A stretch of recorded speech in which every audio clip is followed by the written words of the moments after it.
Oi, gente! Está no ar o Futuramente, um podcast criado para você que quer entender como a inteligência artificial está mudando o nosso dia a dia. Marta Gabriel, futurista, especialista em inovação, e eu, Carol Tamassia, jornalista aqui da CBN, estamos abordando ao longo dessa temporada muitos dos aspectos importantes dessa tecnologia. E hoje o assunto é bem necessário. A gente vai tratar aqui dos problemas que podem vir com o uso da inteligência artificial e a necessidade de uma regulação para isso. Para ajudar nessa conversa, nós vamos receber uma convidada na segunda parte do episódio. É Renata Baião, juíza do Tribunal de Justiça de São Paulo. Ela é uma referência quando o assunto é tecnologia e direito.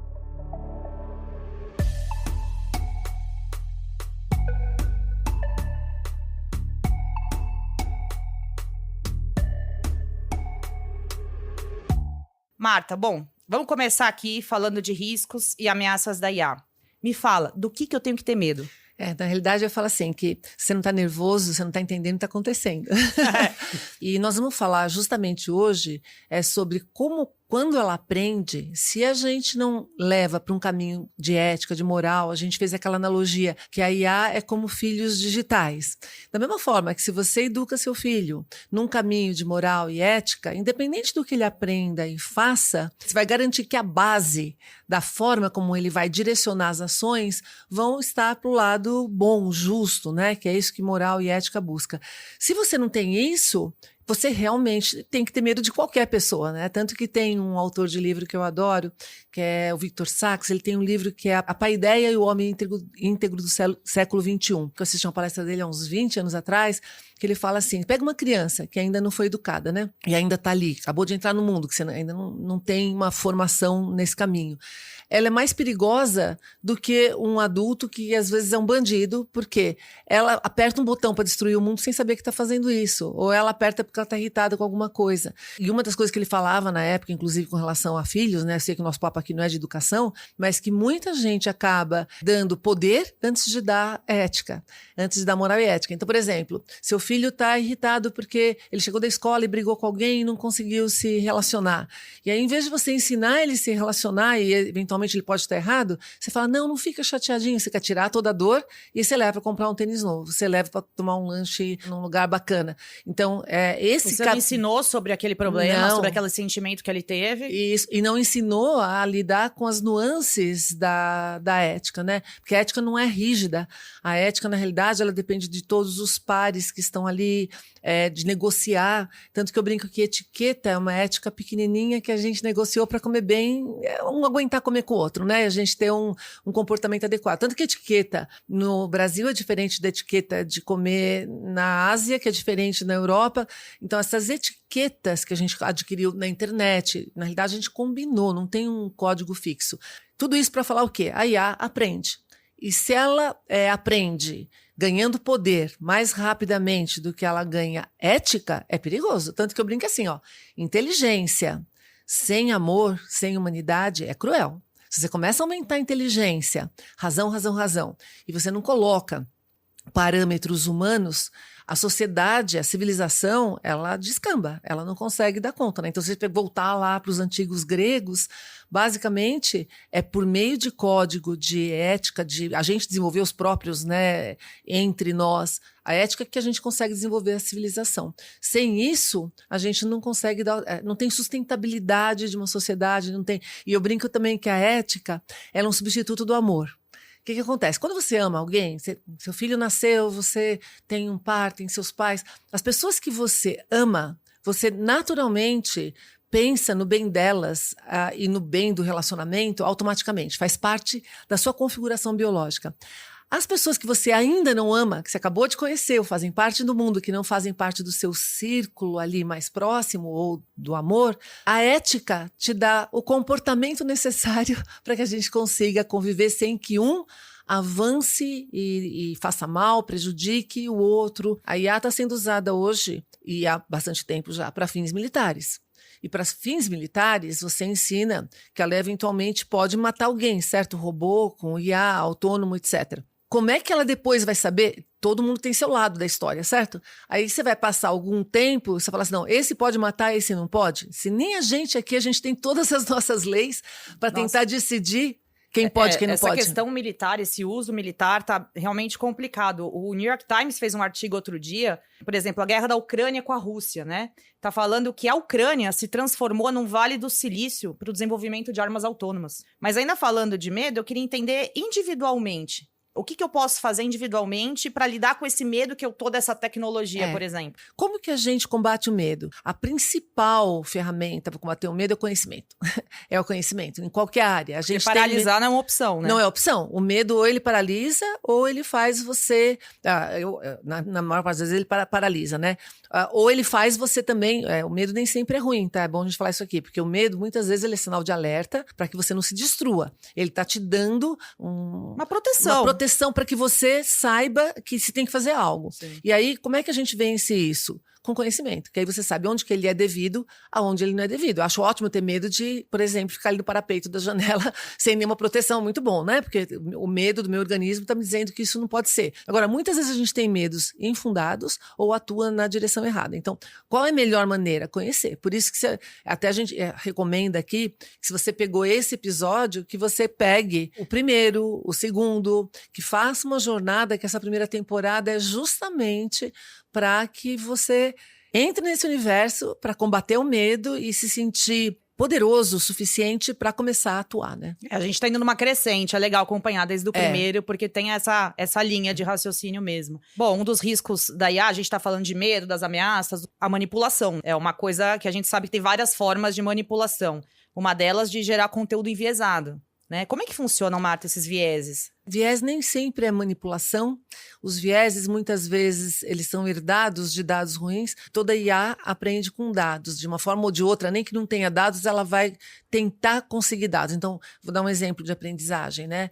Eu posso ensinar para o meu filho como é que ele seleciona laranjas, maçãs, abacaxis. Falo, olha, quando o abacaxi está mais amarelinho, ele deve estar mais doce. Quando a manga está mais assim, você ensina, ele vai aprendendo e vai aplicando no mundo e vai evoluindo.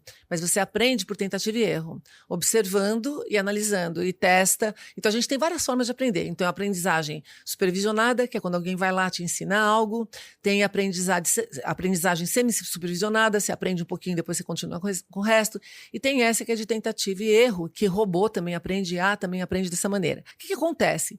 Nesse aprendizado, seja ele de uma maneira ou de outra, você, de alguma forma, aprende com o ambiente ou com os dados que já existem ali. Se esses dados estão enviesados, essa é a primeira forma de viés. Você herda esses vieses. Tanto que o MIT, há uns quase 10 anos atrás, quando a gente começou a ter aqueles chatbots que eles vinham em branco, você tinha que treinar, eles pegaram e treinaram um chatbot, o mesmo chatbot, veio em branco, treinaram com mensagens de psicopatas. Tanto que o apelido dele é Norman, né? E aí ele começou a te responder tudo como um psicopata. Ele foi criado um psicopata ali.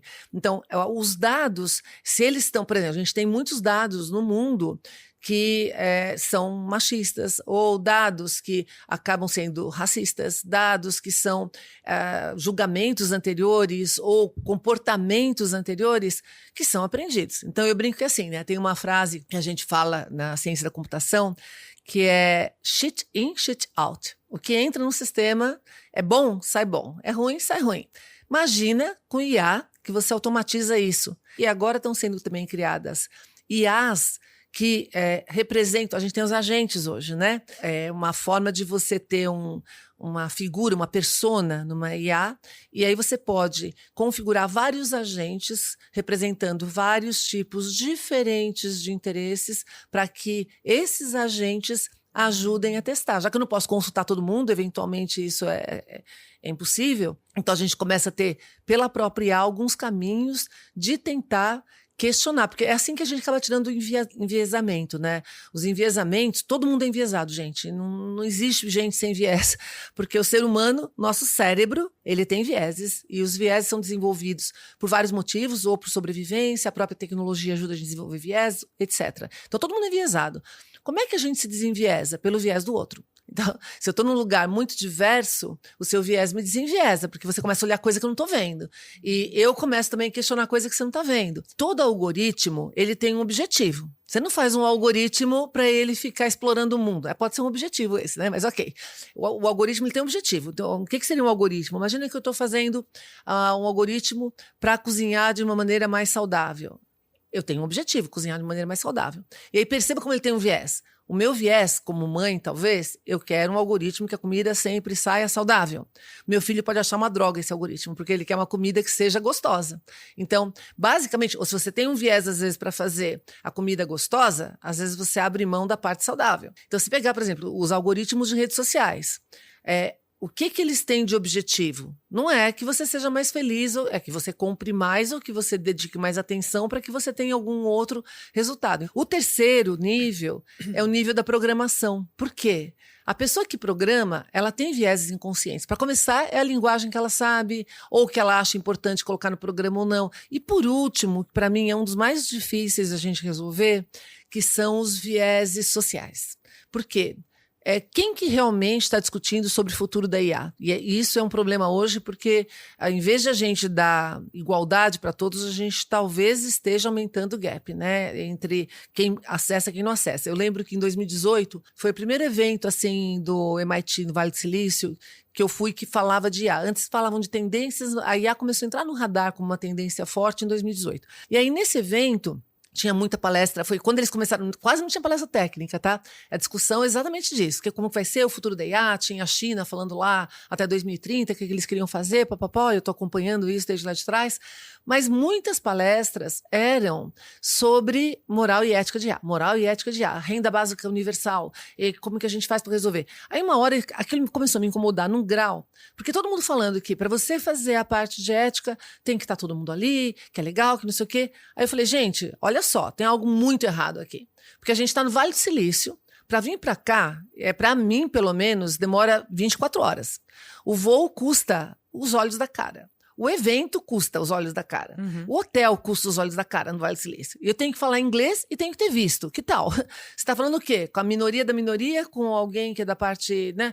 E a gente aqui vai ficar discutindo. Isso aqui tinha que ser no interior da Bahia, no Brasil, e em algum lugar que ninguém precisa de visto para poder discutir. Tinha que ser na África, tinha que ser na Ásia. Teria que ter essas variações. Então é muito difícil incluir todo mundo e você acaba ficando com aquela coisa. Então, tem uma estruturação dentro social... da bolha, né? Da bolha. A bolha. Você tem uma estruturação social que impede que muitos... E a gente viu na pandemia que é muito grave quando você tem alguma dependência tecnológica, porque os vulneráveis não têm acesso. E aí você começa a ter um gap mesmo de acesso que gera gap cognitivo e gap de poder. Então, só isso daí você já percebe o quanto que é difícil e entender o quanto que é difícil, complexo na realidade, que é a palavra melhor para isso, faz a gente se afastar das soluções simplórias. A gente começa a identificar soluções simplórias que não vão funcionar. A gente precisa de algo. Não dá para você lidar com coisas extraordinárias usando ferramentas ordinárias. A gente está num momento extraordinário da história da humanidade. Outro problema, né, Marta, da IA pode ser as chamadas deepfakes, né? Os conteúdos falsos que são bem realistas, que ficam difícil ali de distinguir verdade de mentira. Como que a gente lida com esse deepfake, que está aumentando, né? Está aumentando. Agora, o deepfake, ele pode... Não é só do mal, né? O deepfake pode ser do bem. Eu vou dar um exemplo para você. Antes dessa, né, grande explosão da IA generativa para todo mundo ter acesso, já existia a IA generativa. E aí fizeram um museu com Dalí. O Dalí já tinha muitas imagens, vídeos, etc., que é o Dalí te explicando as obras dele. Que tal? Então, tem muito uso bom disso. O problema é você criar essas imagens super realistas, que você acredita que é uma pessoa, e que depois, por detrás, tem alguém com algum objetivo e que manipula. Já aconteceu isso para deepfake de voz, enganando com voz de um CEO para fazer retirada de dinheiro. Um caso famoso esse aí, foi, né? Antes, inclusive, deu um rombo enorme na empresa. Enorme, e foi usando o deepfake de voz. A gente tem outros casos de pornografia, de você pegar vingança, né, de casal, pega lá, tem bastante imagem da pessoa, isso já era feito antes com o deepfake. E agora, com as imagens realistas, tem um dado que é legal citar aqui, tem um estudo que foi feito pela New Scientist, com várias imagens de pessoas pessoas reais e pessoas criadas por IA, portanto, pessoas que não existem. E nesse estudo, eles perguntavam, essa pessoa foi criada por IA ou ela foi gerada, ou é a foto de alguém? E aí as pessoas que respondiam acertavam lá, tipo 50%, né? Agora, tinha uma outra pergunta que eles faziam, de 0 a 10, quanto que você confiaria nessa pessoa? E aí, as 4 mais confiáveis eram geradas por IA, e as 4 menos confiáveis eram seres humanos. Então, você consegue manipular, inclusive, porque você sabe o que o outro quer ouvir, o que o outro quer ver, o que tipo de roupa que eu uso para um determinado tipo de público, que a IA tem essa condição de fazer. Então, o cuidado, como é que a gente combate isso? O primeiro de tudo é ter pensamento crítico. A gente vai falar num outro episódio, que é sobre as habilidades, porque criticamente você tem que começar a desconfiar de tudo. O ceticismo é o primeiro pilar do pensamento crítico. E quando você começa a desconfiar de tudo, será que isso foi colocado para mim dessa maneira? E tem um outro lado, porque se você ficar cético com tudo, um dos grandes riscos não é só a gente duvidar do que é mentira, a gente não acreditar no que é verdade. Como é que eu separo o que é verdade daquilo que não é verdade, para que eu possa tomar decisão, né? Bom, e aí a gente vai pensar, né? Se a IA pode trazer problemas, pode ir para um caminho ruim, a regulação é um caminho? No próximo bloco, a gente vai conversar com a doutora Renata Baião, juíza do Tribunal de Justiça de São Paulo. Ela vai enriquecer aqui nossa conversa, trazendo colaborações sobre esse assunto.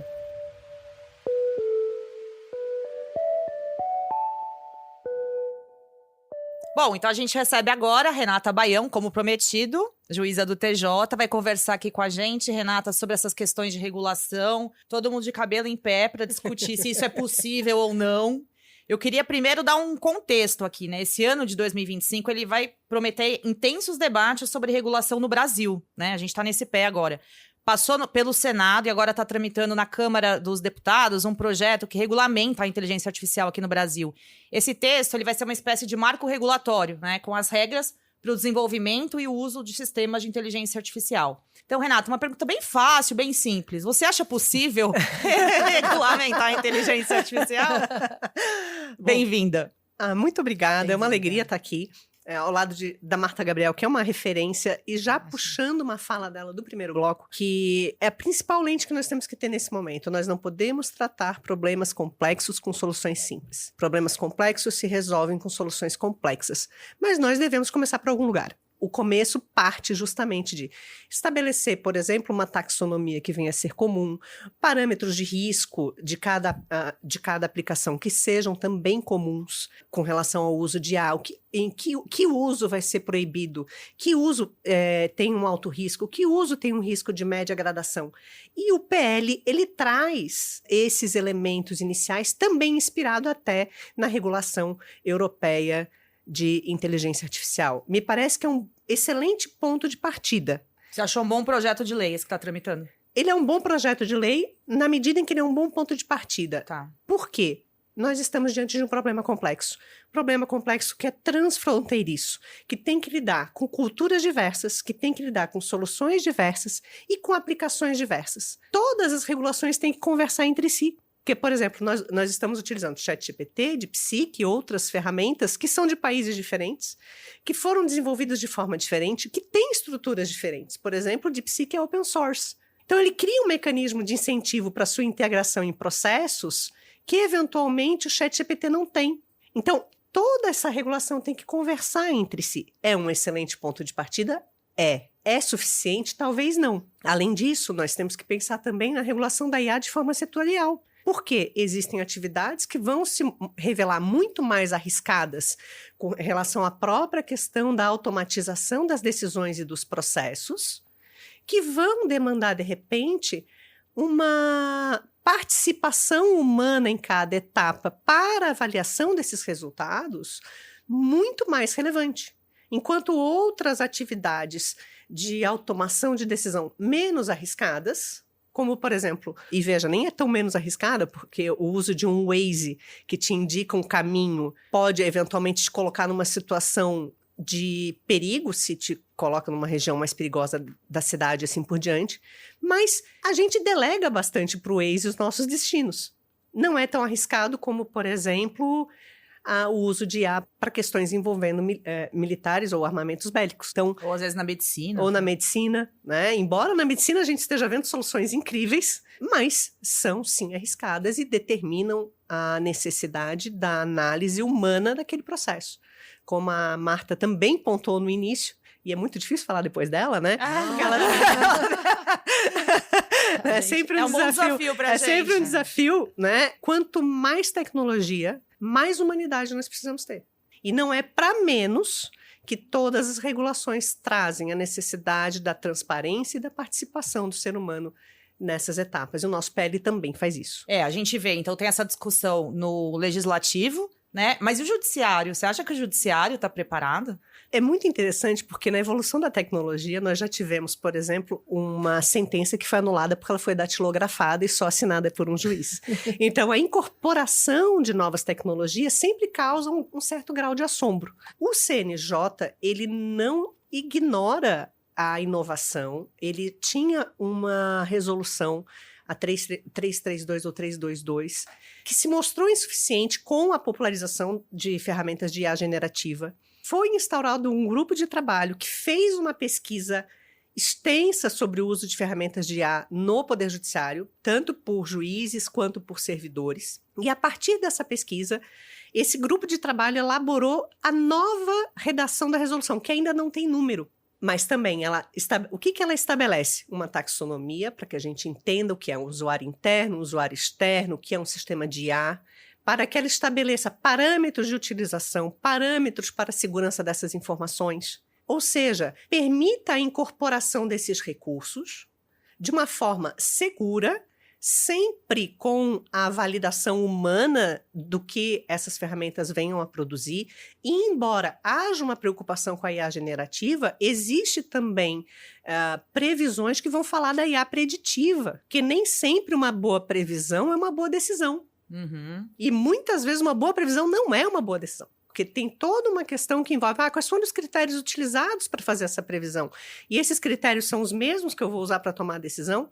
Não necessariamente. Então, a resolução do CNJ, essa que ainda não tem o número, que foi publicada no dia 25 de fevereiro desse ano, ela enfrenta essas questões e ela vem sendo colocada em uso. E nós temos, sim, vários sistemas que ajudam justamente na avaliação de requisitos recursais, por exemplo, perante o STF, para avaliação de admissibilidade recursal, para a elaboração de ementas, para a elaboração de resumos, que no final das contas serão posteriormente validados. Entendi. E que vão representar uma aceleração da qual o judiciário também não pode abrir mão. Nós temos 83 milhões de processos em andamento hoje em dia. Então, tudo que puder vir para nos ajudar é extremamente bem-vindo. Ô Marta, você sempre viaja, acompanha congresso no exterior, acompanha também essa questão da legislação.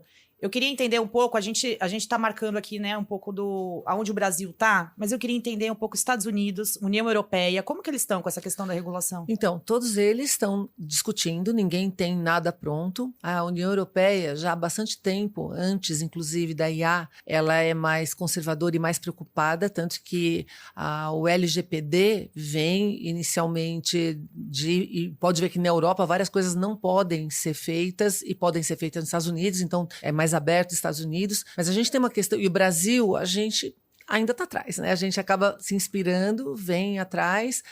Agora, o pior eu não acho nem na regulação, eu acho que a gente, no desenvolvimento mesmo, de você ter os polos de incentivo de educação, para que você consiga ter um ecossistema que produza nisso e seja realmente parte ativa, né? E não só parte passiva de consumir o que está acontecendo no mundo. Mas a grande questão que eu acho com relação... Tem duas questões que aí até a gente pode discutir com a Renata também, com relação a IA, que é muito difícil. Uma é velocidade. Então, assim, a velocidade é tão grande e as empresas vão passando por cima e você está regulando aqui algo que você não consegue controlar, porque falado nas leis não adianta você ter uma lei se você não consegue executar aquela lei, fazer com que ela aconteça. E a outra questão, que é muito importante em termos agora de país, é se você regula demais, proibindo demais, você para a inovação. E se você libera demais, você deixa, é isso que a gente está falando aqui, né? Um risco enorme de a coisa degringolar e desconsiderar que é necessário para uma sociedade ser uma sociedade realmente humana. Então, esse meio termo aqui, Que eu saiba, nenhum país conseguiu chegar. E a gente está, antigamente, antes das IAs generativas, antes da pandemia, quem que desenvolvia? Governos, universidades, grandes corporações com doutores, todas elas tinham seus departamentos científicos. E agora, qualquer um de nós, pode ser um garoto, pode ser uma pessoa de qualquer país, você consegue fazer muita coisa poderosa com o seu celular e as IAs que a gente já tem disponível na palma da mão. E que nem a Renata falou, a gente tem variações, inclusive, do que elas entram. Um monte de gente não sabe que você não pode colocar dado sensível ali. Essa é a primeira educação que tem que ter. Você não pode fazer perguntas ou colocar informações que se você não tiver no ambiente... Então, esses ambientes protegidos que tem o judiciário, o MP, as empresas, as grandes empresas, elas contratam esse ambiente onde você tem uma área fechada só para você, garantidamente, né, a priori, garantidamente, que aqueles dados vão ficar só ali. Então, se você não tem isso, que é um problema bastante grande, você não pode colocar nas abertas e perguntar qualquer coisa porque você está expondo dados seu e de outros. Então, para pequenos negócios, por exemplo, que não sabe disso, se você começar a colocar ali dados do seu faturamento, etc., dos seus clientes, aí você começa a ter problema. Aqui no Brasil, a LGPD, na Europa, a GDPR, né? Mas no Brasil, a LGPD, que também é outra que tem N considerações importantes com relação à privacidade e cuidado não só com você, né? Mas também com os outros.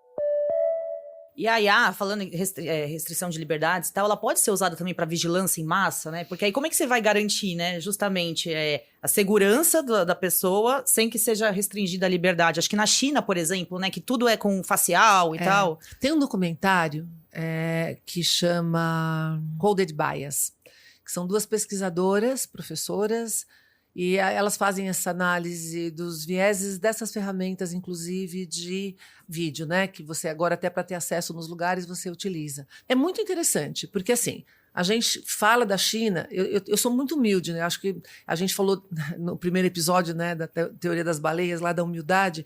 A gente não está naquele lugar, você não sabe como é que é. E na China, os cidadãos, em certo ponto, eles acham ótimo ter o social score, que é isso de você ter um mapeamento, uma nota para tudo que a pessoa faz. Por quê? Como que é? Explica melhor como que funciona. O social score é o seguinte, você tem que nas estrelinhas do Uber, Airbnb, etc., você tem uma nota que todo mundo dá para todo mundo em função das transações que acontecem. E se você não paga uma conta, por exemplo, baixa um pouquinho o seu score. Se você paga em dia, seu score é maior. Só que isso é complexo, é um índice complexo, porque ele envolve todas as dimensões de um cidadão. Só que o que acontece? Com esse score, é ruim porque você acaba, por um lado é ruim, porque você acaba tendo, eu sou esse número, né? E acabou, é aquilo, tira a parte humana disso daí. Mas, por outro lado, o que o próprio cidadão chinês fala lá no documentário do Coded Bias é assim, se eu tiver que emprestar dinheiro para ela, e às vezes eu quero emprestar, mas eu não tenho certeza, eu vejo o social score dela, eu sei que é bom, eu empresto, eu tenho certeza que ela vai me pagar, entendeu? Então, tem algumas coisas que facilitam na sociedade quando você tem isso. E aí a crítica, justamente que é interessante nesse documentário, é que no Ocidente a gente não tem e fica criticando isso, não é? Mas todas as ferramentas que a gente usa tem. E você não sabe por que tem. Você está sendo avaliada, mensurada e tem esses scores em tudo quanto é área da sua vida. E você não é só o Serasa, né? Como a gente pensa. Isso, não é só o Serasa. É tudo, em todas as plataformas. E você não sabe disso. E você não sabe nem como é que tá. Não tem transparência disso, né? Tem um outro documentário que chama A Era dos Dados, que também é muito legal. Num dos episódios, eles falam sobre... A gente falou de vieses. Esse documentário vale super a pena. Eles mostram como o Tinder... Eles entraram, começaram a avaliar o Tinder em termos de dados. Um cara resolveu pedir os dados dele no Tinder. E aí o Tinder não dava dados para ninguém. Teve que dar os dados para ele. Aí o cara olhando os dados, ele falou, mas por que você me mostrou para um, para outro? Para resumir, o Tinder descobriu não, ele achou, né? Então ele assumiu que gente bonita gosta de gente bonita. Então, ele não mostrava gente bonita pra gente feia e vice-versa. Isso é um viés do caramba. E assim, quanta gente bonita casa com gente feia? Não é esse o parâmetro da vida. E ao contrário, não é? Você é muito mais do que a sua aparência física ou o que é considerado bonito. Então, em função disso, várias questões. Por isso que eu falo que a gente tem que entender o que está acontecendo. A gente não sabe, eu não sei como eu tô. Então, o que a gente tem aqui? É a hipocrisia? E eu queria, então, aproveitar você, Renata, para encerrar, dar uma dica pra gente. Pode ser um filme, um livro, uma série. Nossa. Pra quem tá acompanhando e quer continuar, depois que desligar aqui o podcast, se aprofundar nessa questão da IA. Nossa, eu adoro Black Mirror, adoro Altered Carbon, porque Altered Carbon ele traz uma outra perspectiva, inclusive de uso e de para onde a gente pode ir. Coded Bias é excelente, A Era dos Dados é incrível. Eu gosto muito dos livros do Byung-Chul Han, Sociedade da Transparência, O Desaparecimento dos Rituais, No Enxame. Nossa, demais suas dicas. Muito boas. Esses 3 livros são extraordinários. E eu penso que tudo hoje em dia é repertório. Tudo é repertório. E privacidade é poder. Tem um livro, eu não me lembro o nome da autora, mas é incrível também, falando sobre a importância de ter uma cultura de privacidade. Porque, veja, se tudo é dado, e se a nossa privacidade é respeitada pela LGPD, é importante que a gente entenda a importância disso para poder interagir e navegar bem nesse meio. Takeaway. E agora é aquele momento em que a Marta embala a nossa conversa para a viagem. Bora lá, então, ó. Takeaway de hoje. A gente começou falando de medo e riscos. Na parte de medo, quanto mais você conhecer, mais preparado e menos medo falso você tem. Então, medo, os riscos, eu falei, a Renata falou também. Existem riscos e riscos, então tem riscos que a gente pode aceitar e riscos que não. Então entender que não é tudo igual, nem toda IA é igual, o contexto faz uma diferença grande. Vieses, tem muito tipo de viés, 4 tipos de viés, dado, algoritmo, programação e o próprio viés de estrutura social. Os deepfakes, que podem ser bons para educativo, etc., mas podem ser também instrumentos de manipulação e a gente precisa de muitas novas habilidades muito focadas em pensamento crítico para a gente poder combater. Questionamos na segunda parte, a Renata trouxe bem a parte de como que está a legislação, como ponto de partida está ótimo, mas a gente ainda tem um caminho para conseguir acompanhar isso tudo, problema de velocidade e de complexidade, né? Então, lembrando que a gente está vivendo um momento extraordinário e a gente ainda está usando ferramentas ordinárias. Algumas dicas de séries documentários, Era dos Dados, Coded Bias, Privacidade Hackeada, que eu não falei nesse episódio, mas vale a pena também. E a Renata complementou com várias dicas, Altered Carbon, Black Mirror, estão todos excelentes, Privacidade é Poder e vários outros, e vocês podem depois conferir.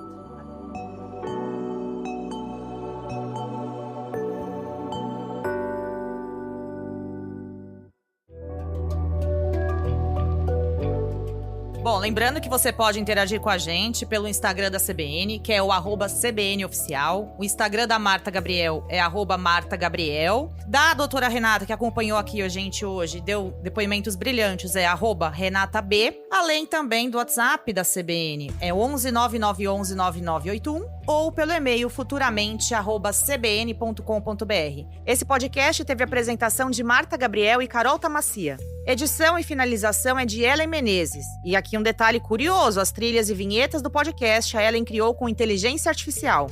Gravação no estúdio é de Priscila Gubiotti e Cláudio Antônio. A coordenação de podcast é de Tiago Barbosa e Gabriel de Campos. A direção é de Pedro Dias Leite. Tchau, tchau!